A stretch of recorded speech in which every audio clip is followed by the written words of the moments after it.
lover of all things lit, professional reviewer, recommender, book blogger. I am your host, Lloyd Russell, aka The Book Sage, and you're listening to Lit with Lloyd, courtesy of KCAT Radio.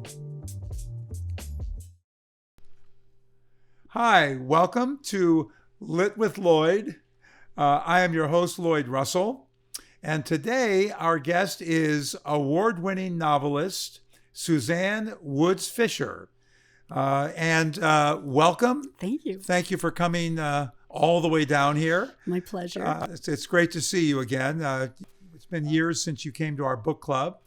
But I'm going to ask you the most important question first. How many grandchildren do you have? Oh, that is important. And by the way, this is a competition, just so you know. It is? Yeah. So go ahead. Okay, 10. You're kidding. Yeah. Oh, we have 5. I kind of thought I might have your number on that, but and my I God. think we haven't even seen the end. So my youngest son just got married. Oh my gosh. Yeah. How many kids do you have? I have 4, 2 boys and 2 girls, and they're all married now. And the baby, once the babies start coming, they start coming fast and furious. Yeah. Oh, that's fantastic. Well, I've got 3 kids. The older 2 have 2 each. The younger one has 1. I think maybe have another. So I think I'll probably max at 6. So I just want you to know up front that I'm very jealous. Well, each one's so special. Yep. Yep. That is true. Yeah. All right. So maybe now we can actually talk about author stuff. Okay. All right. So let's start with how many books you have written. And of those, have they all been published, or are there some that have not been published? I actually should count it up, but I believe I hit 39. I think I'm just about to send my 40th manuscript in to my editor. Wow. To be brutally redone. And you asked, are they all published? They are. Yeah. Oh my gosh. I haven't had any. Maybe I've just been blessed with good editors, because they've been able to guide and direct and, bring the plane to a landing. Well, I have to tell you, between the book club and the podcast, I have met many authors, and quite a few of them have had to self-publish, or they were published and then took the rights back. So this is not luck that you have all of your books published. Thank you. I think it's fantastic. Thank you, Lloyd. Have you had more than one publisher?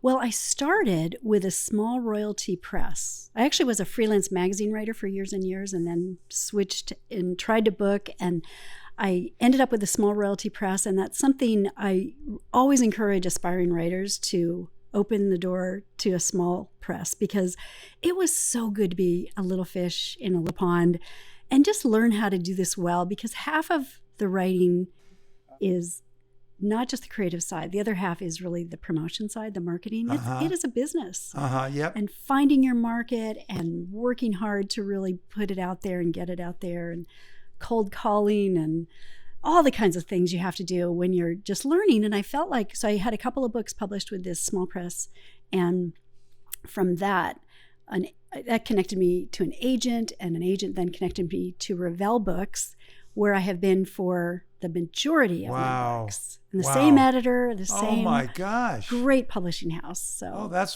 fantastic. I know. And not many people have that.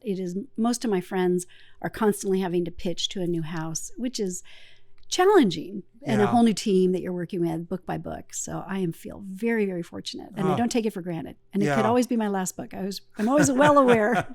It seems highly unlikely that that's going to be the case, but and obviously Revell is not part of the Big 5.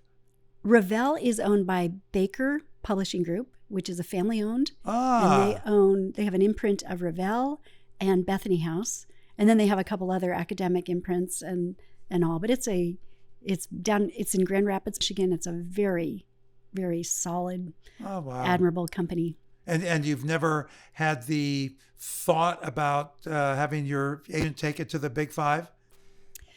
Well, I think I'm pretty happy where I am. I think I feel really, really glad to be in the situation I'm in, and things aren't always what they seem in in the big five. Yeah. No, I can understand that, at least theoretically, not having been directly involved with them. But, you mentioned having the same publisher. It's also so unusual that I've heard from authors about having the same editor. Yeah. Because editors, they come and go. I mean, so that's amazing.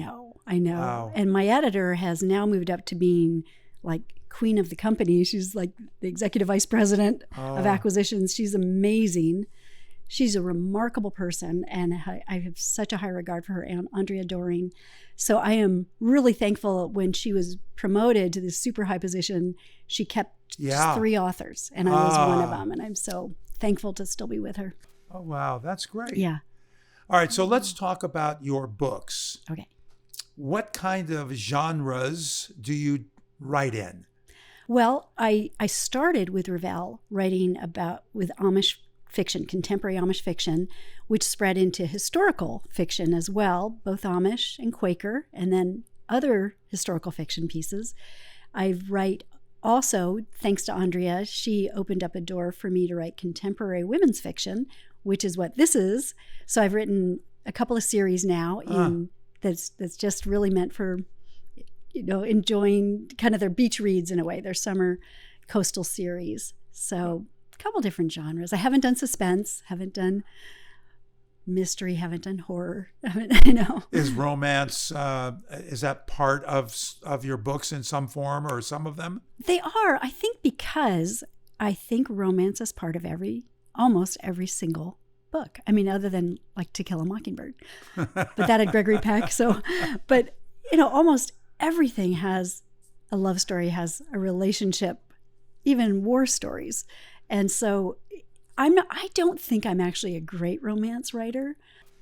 I always feel like my mom was reading this, and I always feel a little nervous. But as far as the relationship, like, I love to build relationships. I love the character development. So that's kind of fun too. And I love happy endings. We need more of those. Yeah. Well, speaking personally, through the book club, we have read somewhere in the neighborhood of 35 to 40 different genres, including things like young adult, middle grade. I mean, and of course, romance. We've done romantic comedies, and of course, obviously, we've done historical fiction and memoirs and things. But it seems that what matters is connecting to the characters, and that goes beyond genres. So I remember one of my favorite books is a young adult fantasy about 2 teenage girls, and it goes back and forth each chapter.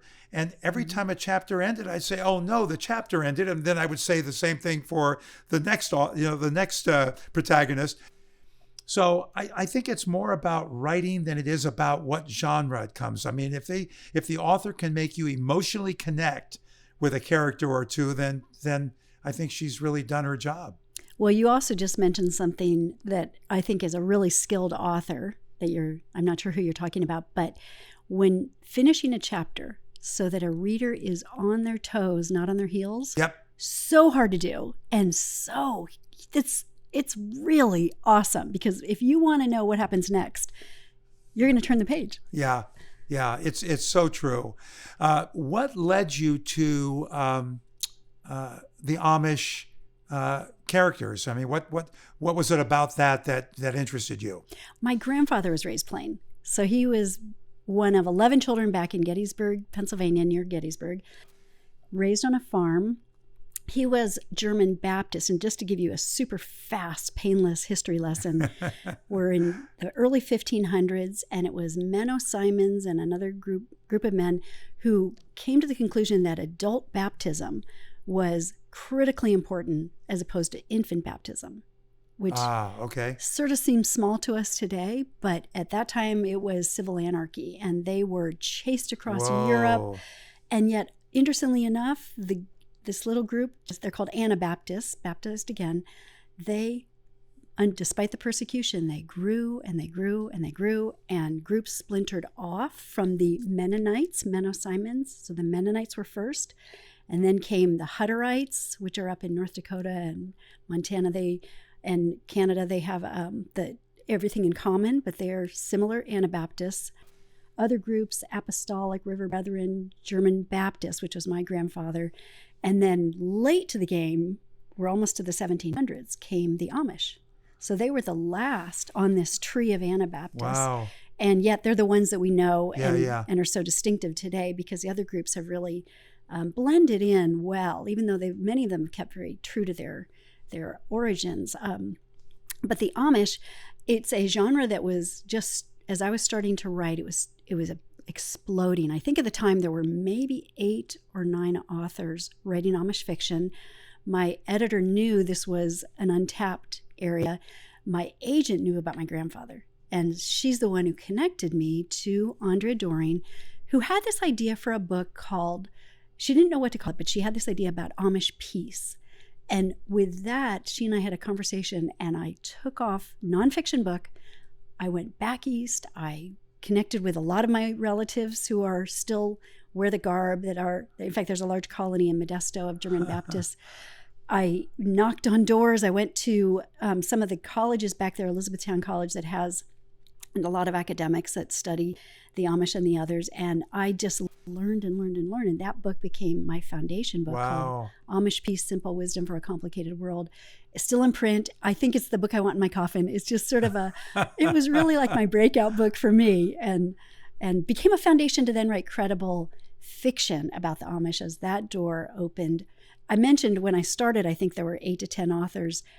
My last count was 85 to 95 authors. And some of the quality is fantastic and some is so poor. And it's, so I think the readers are very loyal to the genre, even maybe more to the genre than the author. But I think it's interesting. It's just continues to stay. It has not dropped like a rock, like I think a lot of other authors hoped it would. But, well, do you know Shelley Adina? Do you know that name? Yes, I do know that name. Yeah. Yeah. Well, she's a good that's author. That's where I was exposed to the Amish. Mm-hmm. She's written a whole series, and she's been here also on our podcast. She's local. So, did your mother or father then decide not to stick with the plain Amish lifestyle like your grandfather had? Well, actually, it was my grandfather who chose to go. Oh, really? He was sort of an intellect, and they were known. Their family was the Benedicts, and they were sort of known, I think, for having kind of an intellect. Farming just did not appeal to him. There was not a lot of land left. He went to Penn State and majored in agricultural economy, I think, and then was the first radio station in Pittsburgh and did the farm reports. And then that kind of led to a career at Saturday Evening Post. So he had a career very different from his plain upbringing, but very close to his brothers and sisters. It's only the Amish who shun. It's not, the other groups do not when someone chooses to leave. So very important distinction there. Yeah. But he was shunned when he left? No, only the Amish will make that decision. Oh, because your grandfather was not Amish. He was not. And Okay. And it's also when you are baptized. You really don't, you might be born into an Amish family, but you don't become Amish until you are baptized as an adult. And that's when you would be shunned if you choose to leave, or it's really church discipline, not just leaving, but let's say you're having an affair or you're, having an addiction to a substance, that kind of thing. It's the same church discipline that they take seriously.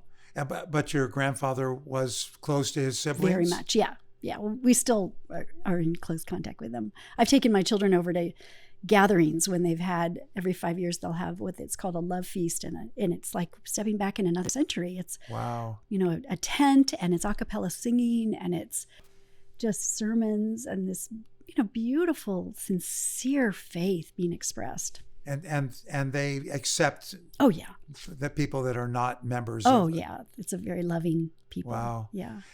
Are the Amish still typically in Pennsylvania?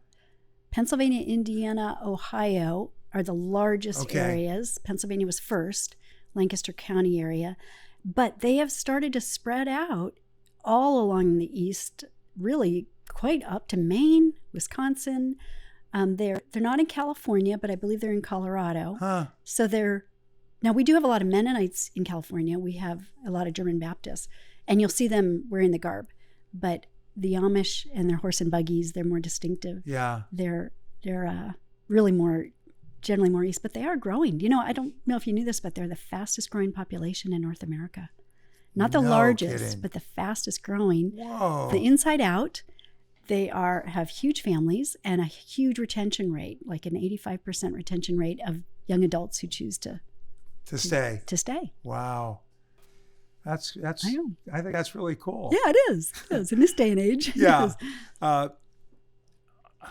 How do you incorporate the tenets of your ancestors into your own personal life? Are there things that just automatically transfer from one group DNA. of people to another? Yeah. So here's a way to answer that. My son and his wife, my son's company is transferring him back east for a 2 to 3 year assignment, and their home rented out quicker than expected, and their home back east won't be ready for a while. So as of Wednesday of this last week, they moved in with us. And and this has happened before. We've had other family, my niece and her husband live with us for a little while, my daughter and her husband for periods of time in a transition. And there was a time when my parents, we rented a home across the street and they lived there. I think that intergenerational, that multi-generational sense of appreciation and making it work and grandparents involved in a day-to-day, I think that's one of the ways that I feel I've really kind of brought that into our lives, and we love it. We really love it. I'm not saying it isn't noisy and a lot going on, but it's so meaningful to share their lives. Well, it seems like it almost becomes cultural rather than religious based, or not only religious based. And I could see where a lot of people might not necessarily still believe in the principles of it, but it's still it's a culture that they're always going to be connected to, which I think is really cool. Okay. All right, good. When you said that you got your first couple of books published, did you go direct? Because it sounds like you did not have your agent at that time, right at the beginning. I pitched everywhere. Tons of rejections. Yep. Tons. Yep. So hard. It's such a hard thing. Not only is someone not looking for you at a publishing house, they're looking to figure out why you aren't up to their snuff. And it takes a really thick skin to keep going and trying. It also takes humility to see, what does the market want? Am I writing to the market? And that doesn't mean that, you mentioned self-publishing. I feel as if there's a lot of books that are meant for a family to know, and they should be published. And there's other books that are going to have a small audience, and that doesn't mean they don't have value. But, as far as I feel like if you're looking to really reach a wider audience, you have to know, what are they reading? What do they want? What's popular? What isn't? So how did you get the first publisher then? Because it wasn't through an agent, right? Well, my very first, I think I was just fortunate. I just kept pushing and pushing and pushing and trying to, and then I did get a couple offers from small royalty presses. And from then I looked kind of carefully and really thought, do I want to do this? And I really want to get published. And so I chose what I felt was the best, and it was a good decision. And they're still in business. They're still doing well, which is amazing. Wow. A recession and a pandemic. And I still get a monthly royalty check, which is really impressive. I'm so proud of this editor. This is a company called Vinspire, Vinspire. Oh, that's great. But when you finished, when you're on your third book, I guess, and you were ready to take a look and see where you could put it out there, how did that end up with an agent? I'd started when my first book won some awards. And I think the awards opened the door. And again, easier in a smaller pond, more awards, more options. But I think I just was starting to have a little bit of momentum and a little bit of presence. And I think the agent, I was turned down by a lot of agents too, but one agent really liked my writing and she liked what I was doing. And that's how the door, I kind of call it like when readiness meets opportunity. I was doing my homework and the time happened. So. Okay, well, I want to ask a couple more questions about that, but we're going to take a quick break, and then we will be right back.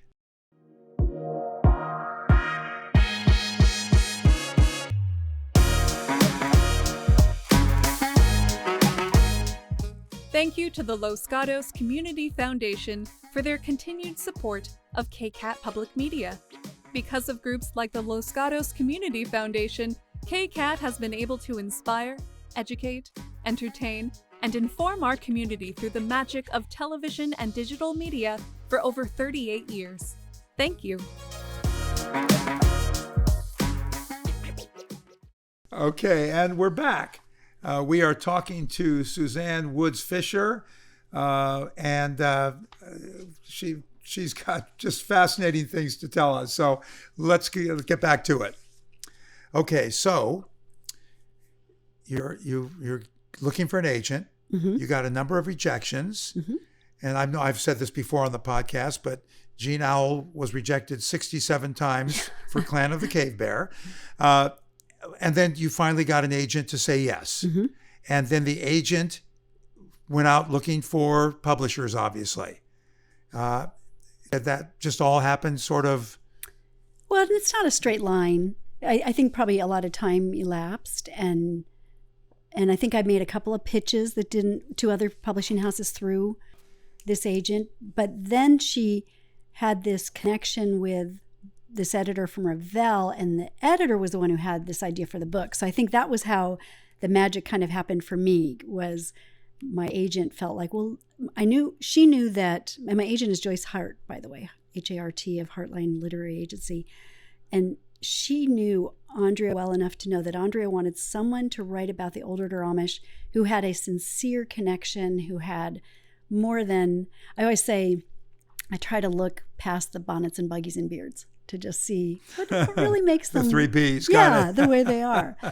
And so that was what I think probably piqued Andrea's interest, and a phone call happened. And then that book happened, that Amish Peace book. Yeah. So were the first 2 books that with the other publisher, were those also Amish? No. They were World War II love stories. Ah. Yeah. Oh, wow. Well, that's quite a change. Yes. Yeah. Okay. I would like to talk about the awards a little bit. Oh. I mean, I don't think we gloss over awards. And I don't care if it's a small press and a small press group. What kind of awards did you get? This was a long time ago, and I'm not sure I even remember.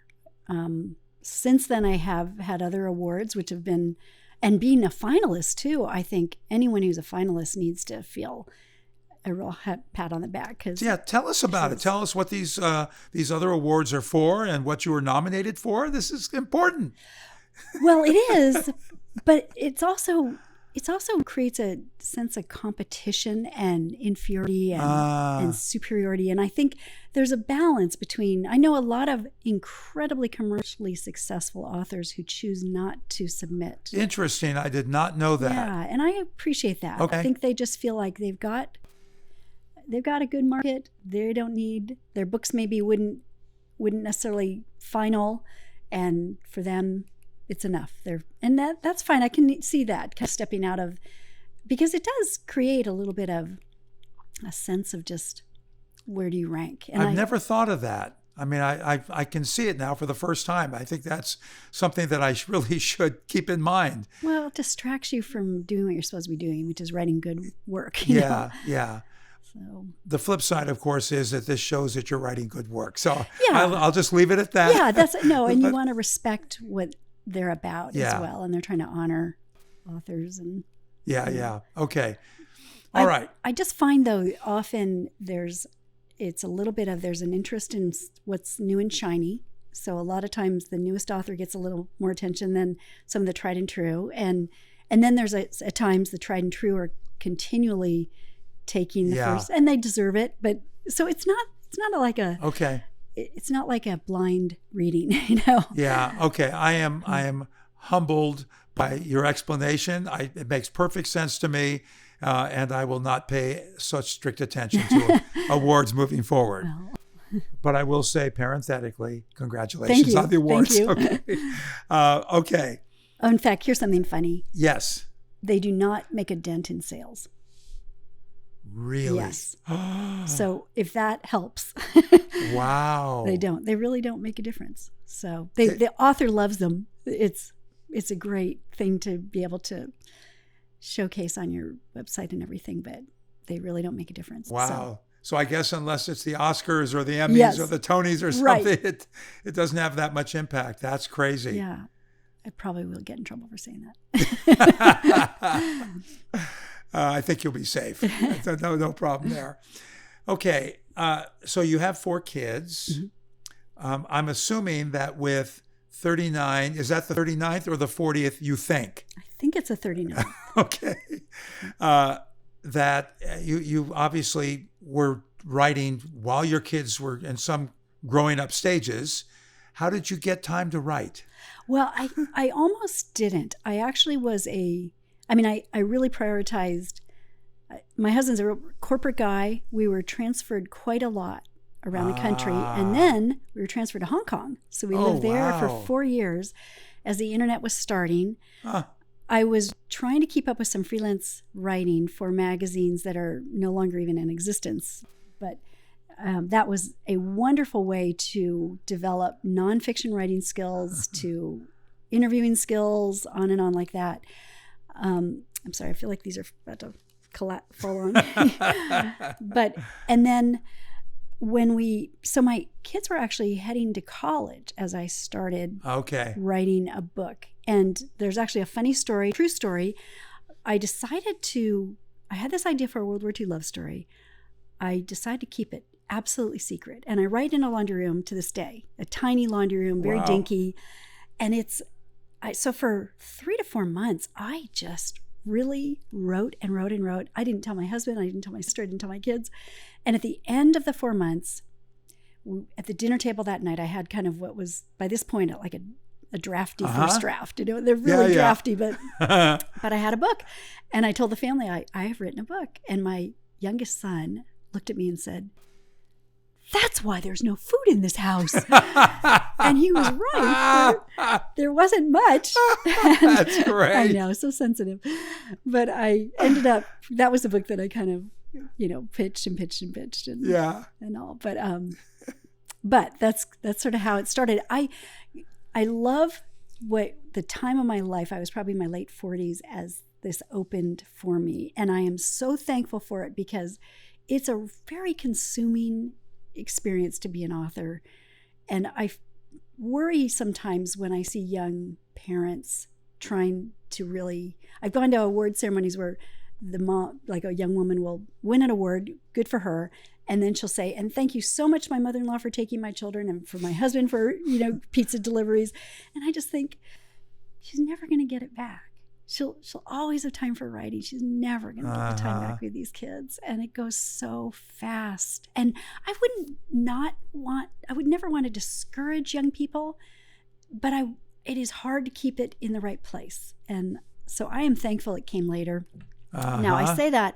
I remember going to my dentist one time for just a dental checkup, and I mentioned the book, and he said, "Wow, at your age." I just think, oh, we'll talk again in 10 years, buddy. But, there's so many years ahead for this, and there's plenty of time. Yeah. Okay. All right. Now that you don't have kids in the house, do you have a writing schedule? I do. I'm up early. I hit a word count. Yeah, mine too. Yeah. I hit a word count every day. It's not always great, but it's advancing the plot. So I'm a very disciplined writer. I usually write probably about 4 to 5 hours in the morning. And then in the afternoon, I'll save for tasks that are like emails and things like that. Yeah. I mean, at some point, you obviously do have to live. Yeah, and play tennis. Oh, you play tennis? I play tennis, yeah. Oh, that's quite a lot. Oh, wow.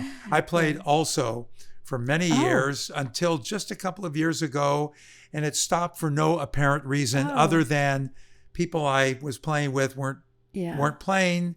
Then the pandemic hit, so it's been a couple of years, but my son and I actually one summer spent a couple of times a week teaching our grandkids and one of his kids and and two of my daughter's kids how to play. Great. So we'll probably do that some more. But yeah, I definitely miss it. I know. Did you play club or with rankings and things? What was your ranking? Your high ranking? See how competitive you are. Look at that. No, it'll be higher than mine, I'm sure. No, and men and women are different, but USTA 4.0. 4.0, yeah, that's great. I was a 4.0. I was actually, I think, a very low 4.0. I was 3.5's my standard, but yeah, I also played 4.0. Yeah, that's great. It's good tennis. Yeah, it really is. You're running. Yeah, and you're still playing club and. Yeah, I'm a captain, in fact. Yeah, it's fun. I put the lineup out just yesterday, and then it all falls apart, like nailing Jell-O to a tree. I think that's fantastic. Yeah. Really. All right, so we've got your schedule, but how long does it take you to write a book? It sounds like you get at least a few done a year.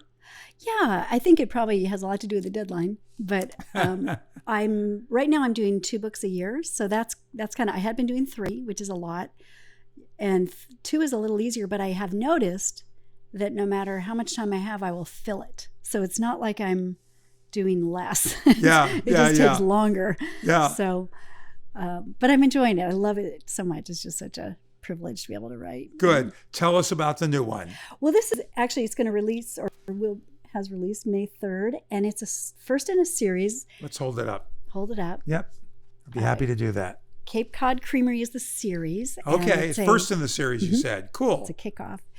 It's a story about a mom and a daughter who end up both in need of a fresh start. The daughter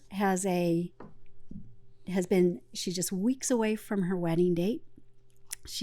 This is her college sweetheart. This is the man she's been engaged to for many years. They finally have this perfect wedding. And the closer it gets, the more he feels he doesn't love her the way he thought he should. And so she's brokenhearted. The mom, who's probably in her late 50s, so we've got like late 20s and late 50s, young adult daughter. The mom has another reason she needs a little fresh start. They end up, the ex-fiance says, you know something? You have always wanted a honeymoon on Cape Cod. It's prepaid. Go. Take whomever you want. And so this daughter takes her mom. And so they're staying at this beautiful hotel in Cape Cod, in Chatham, which is on the elbow of Cape Cod, one of America's prettiest little towns. And they're staying at the Chatham Bar's Inn, which is true, and it's gorgeous. It was an old hunting lodge, and it's just absolutely beautiful. And the young daughter is now just kind of nursing her wounds on the beach while the mom is just roaming the town, having fun, and notices this ice cream shop that looks so run down and beat up. And there's a big for sale sign out front. She's a bit impulsive. The daughter is a very CPA trained, by the books. She adores spontaneity as long as it's carefully planned kind of a person. And the mom is sort of like a hippie, total opposite, impulsive, probably ADD. She puts a lowball offer in on this ice cream shop and gets it. So suddenly the two of them are in the ice cream business. And you can imagine how sparks will fly, them, moms and daughters and on and on. So that's the premise of the book. Oh, it sounds wonderful. What will succeeding books, will they be different characters? Well, I just am finishing, in fact, the book 2. Okay. Just about to send that in. And it's the same premise. It's now kind of picking up where they left off.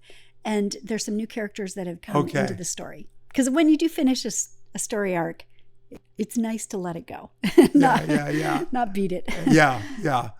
My favorite series are the ones that have a different character coming in. Yeah, or different characters the next book, but still keeping the original characters, in print.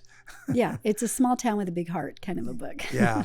Okay, that sounds great. I can't wait to read it. Thank you. Yeah. Because I will be getting it near the top of the TBR list. Yes, thanks. And speaking of TBR lists, are there authors that you like to read? Oh, I read all the time. It might surprise you that I generally read a lot of nonfiction. I don't know why, but that's just love memoirs, love books like by Atul Gawande or you love him. I was just going to talk about that. Being Mortal. I know.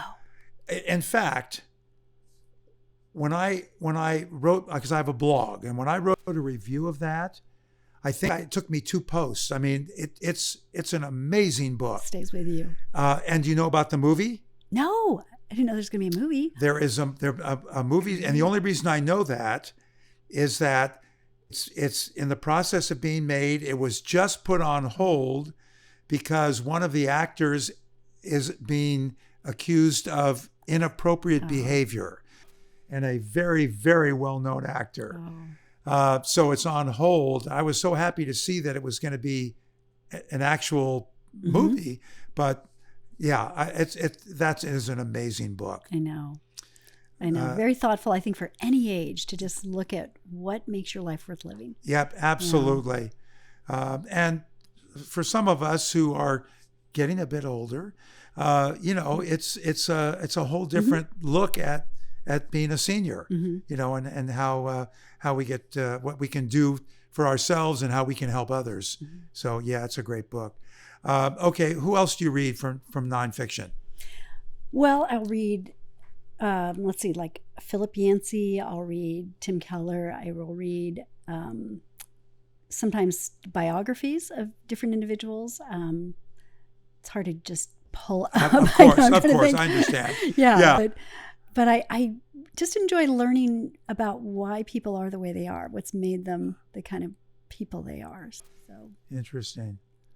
Okay, well, that's good. How about authors that may have influenced you in your life as an author? Well, I think as a teenager, for example, I read a lot by Madeleine L'Engle, Catherine Marshall, her nonfiction, and I still love her books, her nonfiction. Christie's a wonderful book, but I love her nonfiction work. And then Anne Mara Lindbergh. And those 3 authors really gave me this sense of writing well, what it felt like to just write and just craft sentences and all. So I just think they're incredible. Their books are such classics still. Well, it's we all have, people that have motivated us to do whatever it is that we're doing, that have given us some background and some inspiration. Yeah. So I think it's great. It's always great to hear who you authors, kind of look to for your careers. Well, we're going to move on to trivia now. Oh, okay.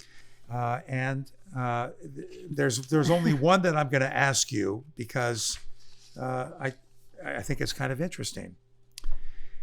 Did you know that you are an authoress?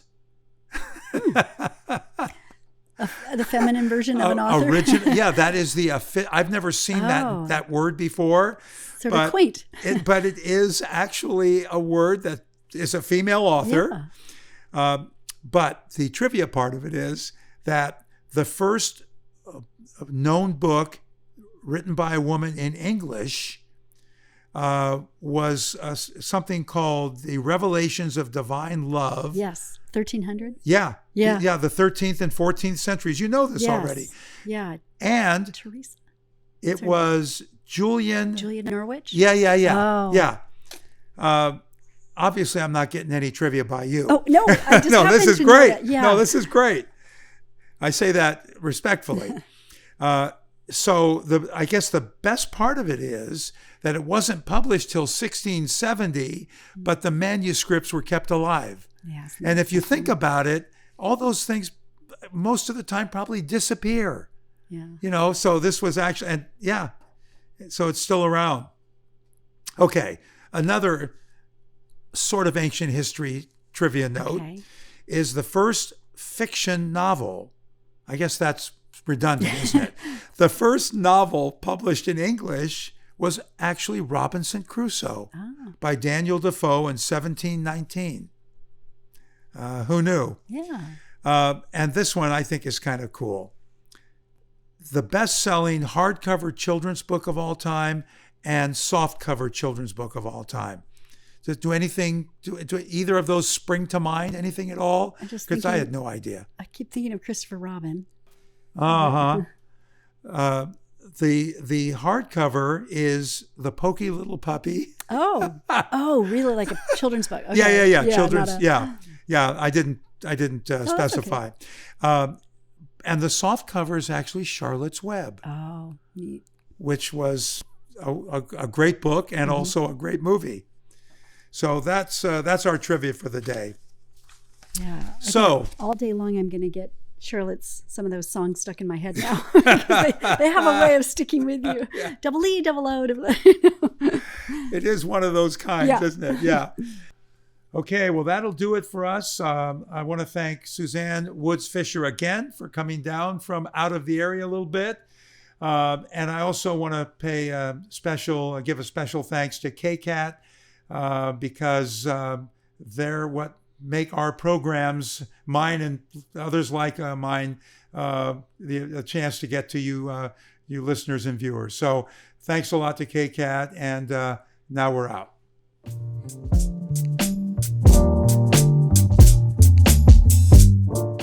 You just heard Lit with Lloyd here on KCAT Radio.